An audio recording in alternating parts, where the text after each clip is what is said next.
sancionar a miembros del Tribunal Penal. Sí. No, eso es intolerable.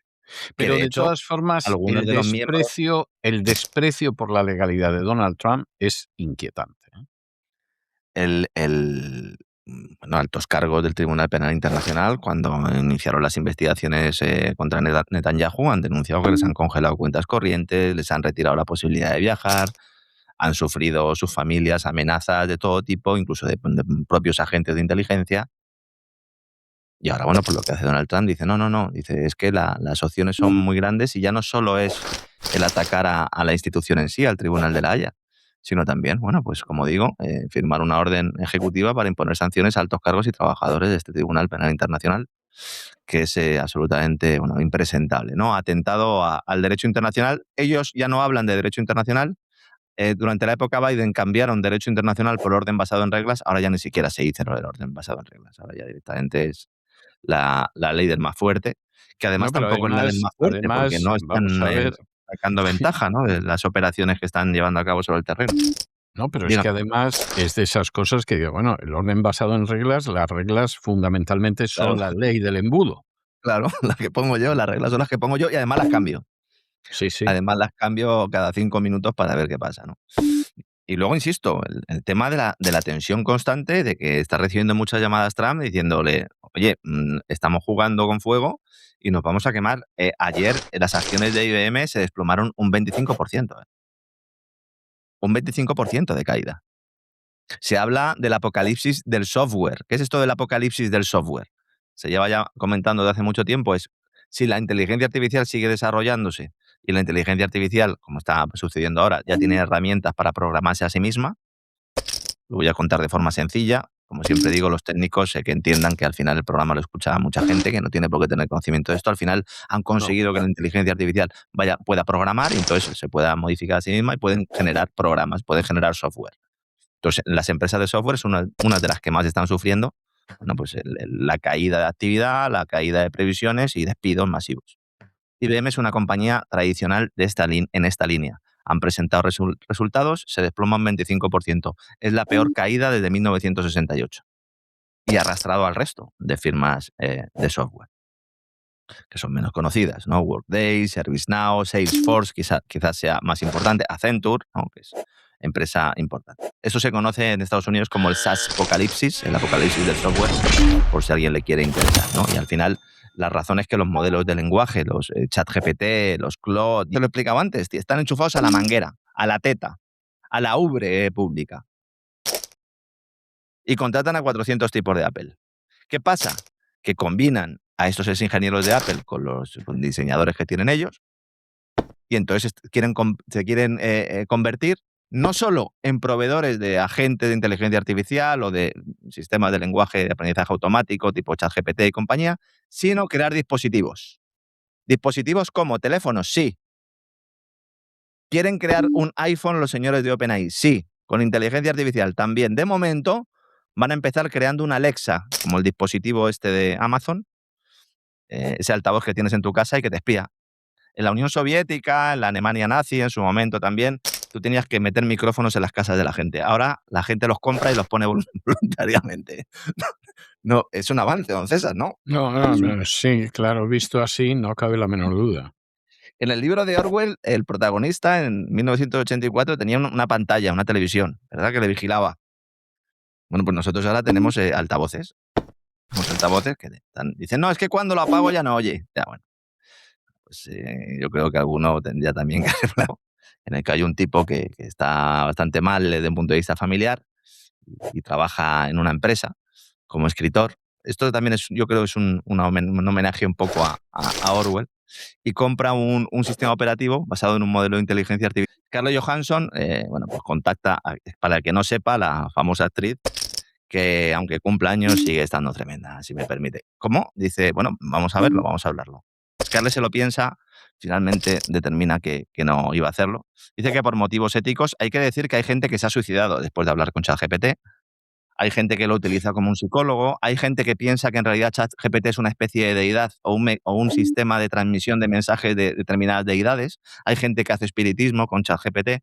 Bueno, lo de ChatGPT es tremendo. Y entonces Scarlett dice que no. Entonces presentan en la voz de ChatGPT, en un evento en el que presentaban el GPT 4.0 y cuál es la sorpresa de Scarlett Johansson cuando la voz del aparato era prácticamente la suya. Oye, pero me habéis robado. Y es que OpenAI y en general Sam Altman es muy de eso. Es muy de decir que, bueno, tal, a uno le dice que sí, a otro le dice también que sí, y al final mete la mano y te has quedado sin cartera. Finalmente hubo una demanda, etcétera, etcétera. Ahora quiere sacar Sam Altman el aparatito. Es decir, que tú le hables a un altavoz, que le preguntes todo, igual que le preguntas a Alexa, por ejemplo, qué tiempo va a hacer hoy, o igual que le dices, oye, ponme una canción determinada, como puedas hacer con el Siri del iPhone o con cualquier otro mecanismo o sistema similar en cualquier otro teléfono móvil, pues aquí tienes un altavoz que básicamente es tu compañero. Claro, esto tiene unas connotaciones sociológicas, no voy a entrar aquí, pero vamos, si así ya se tienen pocos niños, imagínense si estás todo el rato hablando en un altavoz que te dice además lo alto, lo guapo y lo maravilloso que eres. Ya lo próximo, pues supongo que será tener algún tipo de robot con forma humana y estaremos en los escenarios distópicos del planeta. ¿Qué sucede en este caso? Que OpenAI no tiene esa tecnología, no tiene la tecnología para limitar la velocidad de la presentación de este aparato, en principio de la Alexa de OpenAI o cualquier tipo de teléfono inteligente que parece que podrían también lanzar en el futuro, incluso ordenadores portátiles, etcétera, etcétera, etcétera. Hay que decir que todas las grandes compañías tecnológicas, Microsoft, por ejemplo, incluye ya su propia IA dentro de sus dispositivos. Entiendo que OpenAI no solo quiere tener la inteligencia artificial, sino también el hardware, los dispositivos. Y aquí viene otra cuestión. Vamos a ver. Sobre el tema de los robos. A ver, OpenAI y el resto de empresas de inteligencia artificial están robándole a todo el mundo. Constantemente. OpenAI y prácticamente todas las grandes empresas de tecnología recolectan, y lo están haciendo en estos momentos, este programa está siendo recolectado en estos momentos, masivamente, datos de Internet sin ningún tipo de permiso.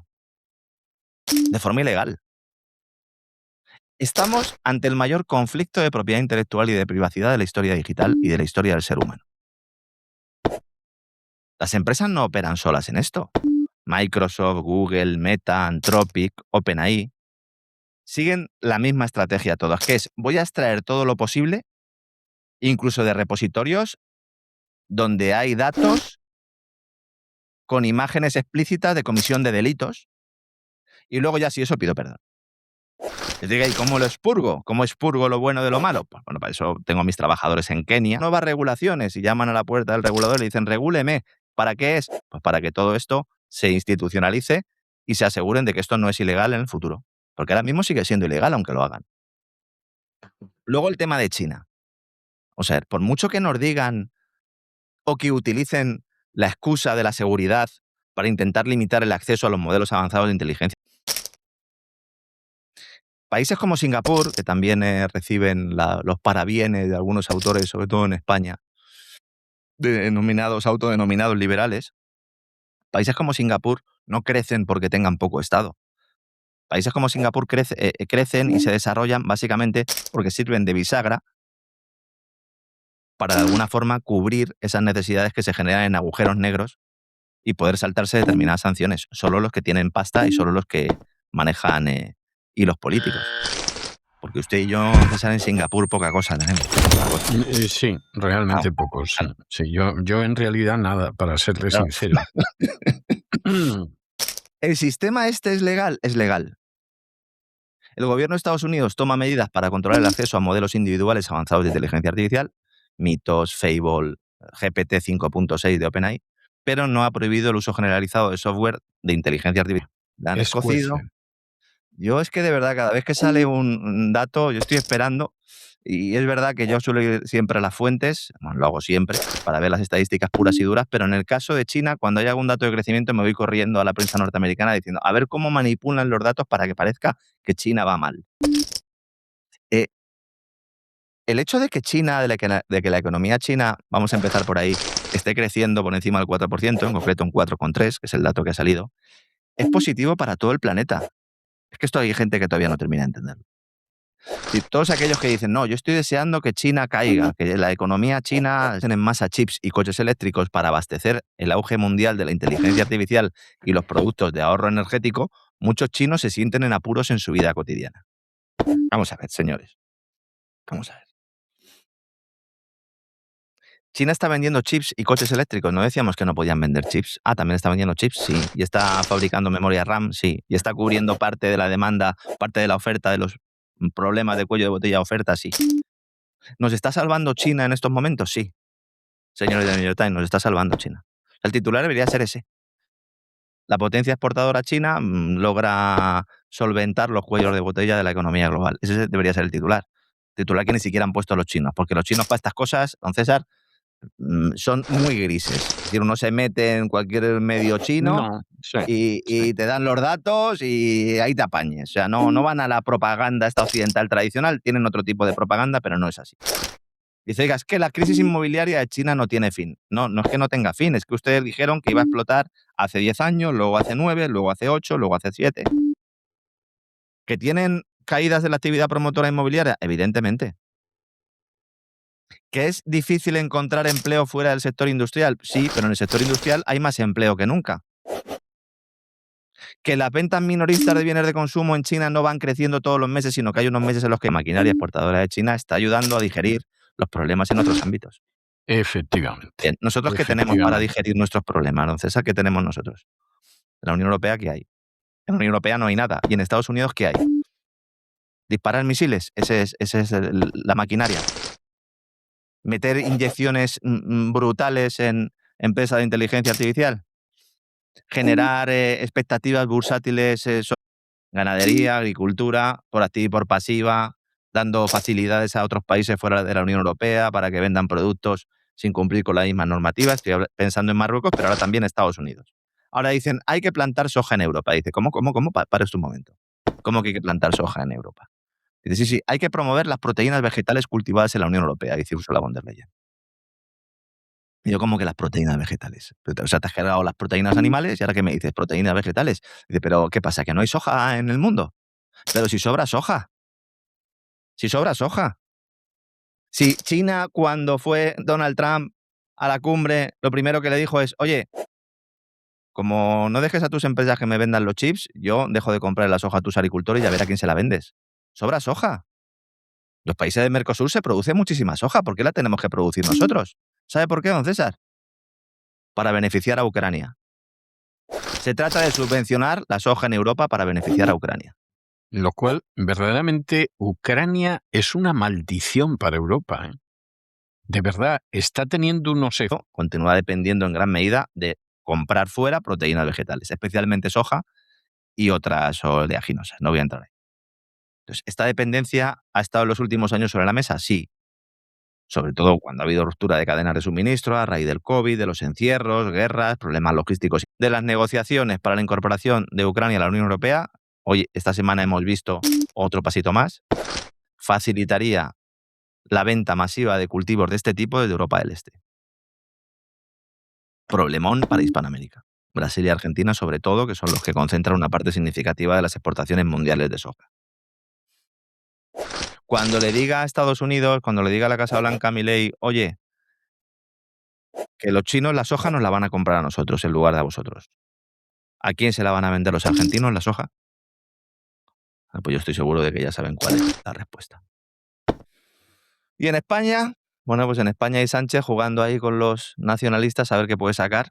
Esto, no sé, lo podría decir en cualquier momento de la historia y siempre estaría ahí, ¿no? Siempre sería una realidad. El gobierno de turno intentando negociar con los nacionalistas. Es que le ha prometido Sánchez a los catalanes que le va a ceder el 100% de la gestión del IRPF, ¿eh? Es una barbaridad, es que es una barbaridad. Dice, bueno, el que quiera puede tener el 100%. Dice, Madrid también. Dice, uff, de momento Cataluña. Dice, oiga, pero esto no es financiación autonómica. Dice, no, esto es financiación singular. Porque tenemos todo lo malo de un Estado federal sin tener lo bueno. Exacto, Claro. exacto, es así, es así. El otro día hice un comentario al respecto y me ha escrito algún amigo, no amigo mío personal, amigo del programa, diciéndome, bueno, siempre dices eso, ¿y en qué consiste? Miren, en un modelo federal de corte clásico, los estados federales recaudan gran parte de los impuestos. Normalmente no todos, recaudan gran parte de los impuestos. Y esto pues fomenta cierta rendición de cuentas. ¿Por qué? Porque también eres tú quien te cargas de los gastos. No de todos, pero también de forma proporcional. Un sistema de financiación autonómica opaco como el actual y en constante revisión, lo que provoca es que se gaste sin asumir el coste. De tal manera que tú cada vez lo que quieres es ingresar más como gobierno autonómico y luego gastar por encima de los límites que se te vayan a poner. que es lo que pasa en España. Y esto además va empeorando con cada reforma de financiación, porque todas las reformas de financiación van dirigidas a contentar a nacionalistas para que el gobierno central, el gobierno del país, tenga su apoyo para gobernar. Con PP, con PSOE y con absolutamente todo. Todos nos acordamos de que Aznar hablaba catalán en la intimidad, decía. Bien. Sí. Vale. ¿Esto qué es lo que provoca? Pues tienes una falta de corresponsabilidad fiscal, bien, por esta idea que acabo de comentar. Luego tienes un problema de asimetría de desigualdad. Al final hay una ayuda federal instantánea. Y cuando no la ha habido, como en el tema de los incendios de California, es porque Gavin Newsom es Gavin Newsom. ¿Para qué nos vamos a engañar? Pero la estructura institucional está ahí. Aquí tenemos una dana y sucede lo que sucede. Que ni siquiera los efectivos de la base de la OTAN, que estaba a tiro de piedra, mandaron un triste helicóptero. ¿De esto es de lo que habría que hablar? Oiga, tenemos una serie de problemas, vamos a hablar. Que cada partido político quiera arrimar el ajo a su sardina, vale, pero todo esto hay que plantearlo. No podemos estar con imbecilidades como la que ha propuesto Sumar. Sumar ahora propone, Sumar que es restar, y por eso ya no saben qué hacer, propone que en España se instauren refugios climáticos. Esto es para morirse, vamos. Digo, bueno, pues a lo mejor hago el programa a una temperatura adecuada, porque aquí estoy asado en estos momentos. Digo, vamos a ver, ¿esto de qué va? Compromís dentro del grupo parlamentario de Sumar. Fíjense, si Sumar ya es restar, imagínense Compromís lo que es, ¿no? Pues han propuesto una batería de medidas, dicen, para hacer frente a las olas de calor. Dice, oiga, ¿y qué nos van a obligar a beber agua? No. La climatización obligatoria de las viviendas. Dice, oiga, ¿y esto quién lo va a pagar? ¿Quién va a pagar la climatización obligatoria de las viviendas? ¿No dicen ustedes que tenemos que quitar el aire acondicionado? O sea, la climatización obligatoria, ¿qué va a ser? ¿Poner a un tipo con una bolsa de hielo y un ventilador? ¿Un funcionario? ¿Van a poner un empleado público? Y además dicen que quieren convertir las estaciones de tren en refugios climáticos para toda la población. Ah, mira, qué bien. Las estaciones de tren. Estaciones de tren, en concreto, sí. Bueno, con el frío que hace en invierno en la de Zaragoza, bueno, puede ser no un refugio climático, Hay que poner una calefacción. auténtica nevera. Bueno, no sé si sabe usted que a veces en Noruega, en Finlandia, se les empieza a derretir el hielo y dicen que traigan frío de la estación de tren de Zaragoza. Sí. ¿Que en España no ha venido el calor antes de ayer? ¿Que en España no ha venido el frío en invierno antes de ayer? ¿Que hemos tenido a los niños en invierno con las ventanas abiertas por el COVID? Los niños pasando un frío tremendo, los niños poniéndose malos. Ahora mismo en los inviernos en España los niños están mucho más malos que antes. Dicen, bueno, ¿esto por qué es? Bueno, puede ser por muchos factores. También les inocularon alguna cosita que otra, pero fundamentalmente porque, criaturita mía, es que hay cero. Aquí es evidente. Estamos trabajando en estas próximas semanas. Que se dedique a fabricar o a vender camisas de fuerza, pues que le envíe una o dos al señor Ibáñez, ¿no? Por si tiene que lavarlas para tener una de repuesto siempre y así pues Claro. que deje de hacer el ridículo, ¿no? Porque, bueno, es tremendo, ¿no? Por cierto, hablando de empresas y de tal, ¿ha visto usted que han pillado ahí? Yo criticaba duramente la actitud de la Fuerza Aérea Española en la desclasificación. Las ideas son nuestras. Qué bueno. Las ideas son las ideas de cierto calado. Son propias. Como no lo tenía claro, me puse a escribir. Y entonces escribí, pues durante 400 días, todo lo que me llegaba y que yo entendía que tenía cierta importancia. Sí. Escribí 10.101 pensamientos.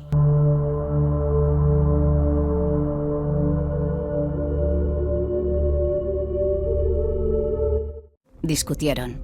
La situación se descontroló y disparó a su amigo. Caso cerrado. Salvo que la autopsia dictaminó que la víctima había muerto ahogada. Un crimen no se resuelve hasta que tienes todas las piezas. Escucha la nueva temporada de ¿Por qué matamos?, el podcast de Carles Porta, ya en Audible. Hola a todos y bienvenidos a Gran Misterio. Hoy tenemos un programa muy especial, ya que contamos con JJ Benítez, Juan José. ¿Qué tal estás? Muy bien, encantado. Hacía mucho tiempo que quería pues tener una charla contigo sobre todos estos temas. Sobre todo hay un libro que me impactó muchísimo hablar de esto novelizándolo. Es decir, es una información muy sensible. ¿Por qué quisiste mostrarlo de esa forma? Verás, mira, Yo primero escribí un libro de investigación, todo datos, las informaciones que yo había podido reunir, pero me pareció tan duro, era tan duro que dije, no, yo creo que debo novelarlo para quitarle hierro. Y bueno, así salió Gog. Claro, es una forma un poco más digerible para la gente, yo pienso. Sí, yo pensé que no era tan duro, ¿no? Pero aún así es muy... O por las emociones. Hombre, yo por experiencia ya llevo muchos años en la investigación. Yo les diría que tuvieran cuidado. De solares y se los llevaban sin decir nada más allá de la frontera. Se rumoreaba por parte de este jardinero que ellos conocían que iba a venir algún tipo de catástrofe y se estaban preparando. Claro, es un testimonio de una persona que puede decirnos la verdad, la mentira.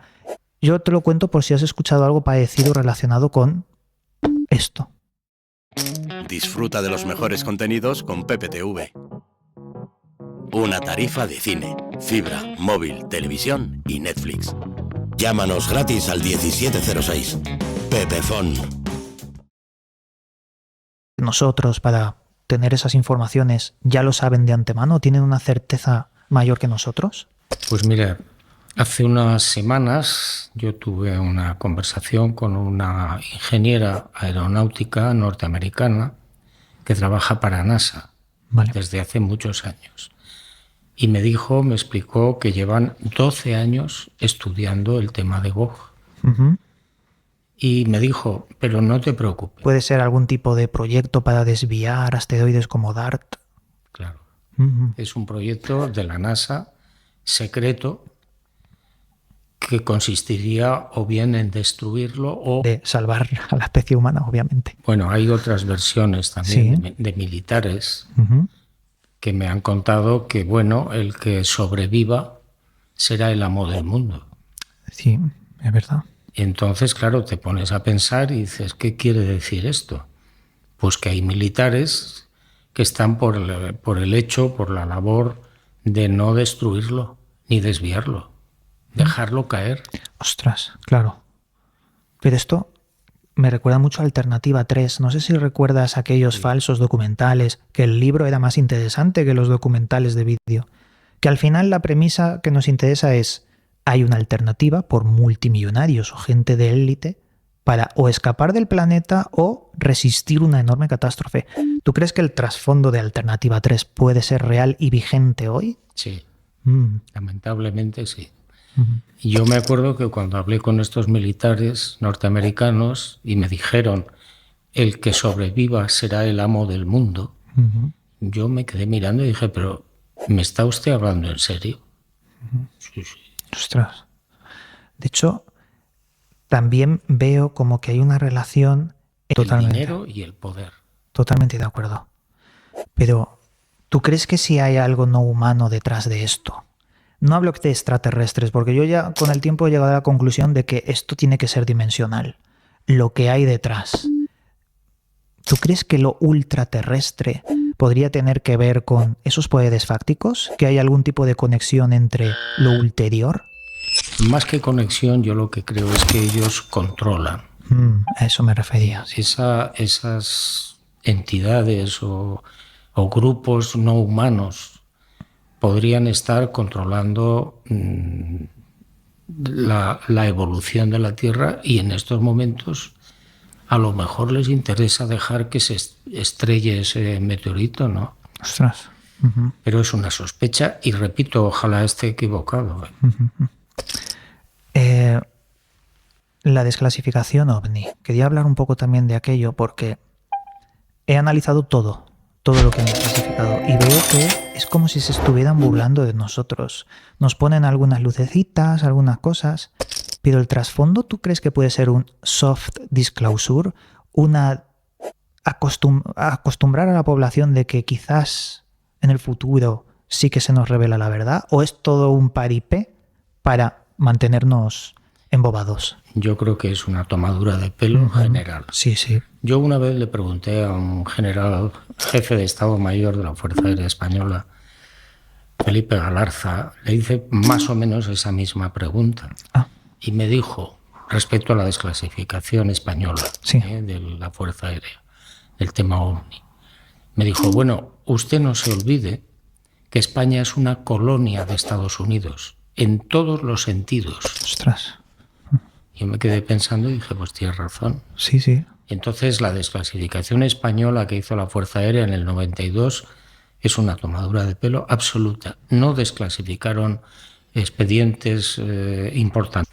Podría decirle, vamos a ver, si usted no me puede defender de unos artefactos, y además si alguien se pone tonto se le ridiculiza. Claro.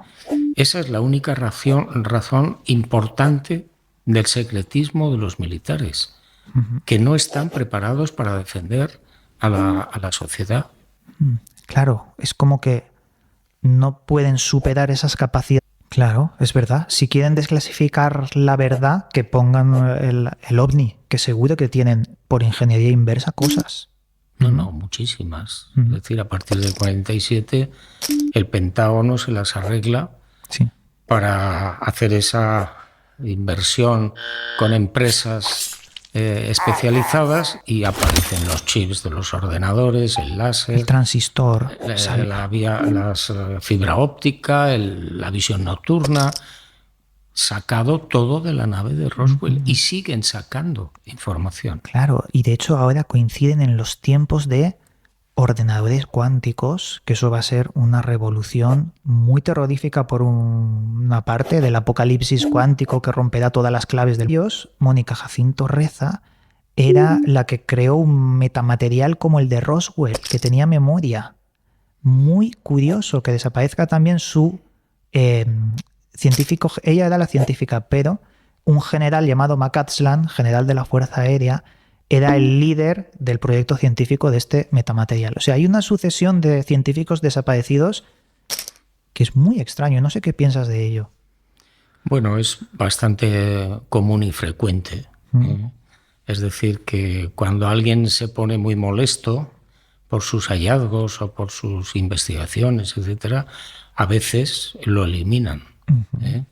Y yo tuve un intento de atentado hace ya unos años, por uno de mis libros, es decir, Materia Reservada, donde yo criticaba duramente la actitud de la Fuerza Aérea Española en la desclasificación. Entonces no me extraña en absoluto que desaparezcan personas. Mira, en España hubo un caso en la primavera del 81 que se llamó la colza, una epidemia que murieron 3.000 personas y más de 20.000 afectados. Bueno, pues el médico, el doctor Muro, que fue el que descubrió que no era el aceite de colza el causante de la epidemia, sino unos tomates envenenados que acababan de llegar de Estados Unidos, de Fort Detrick.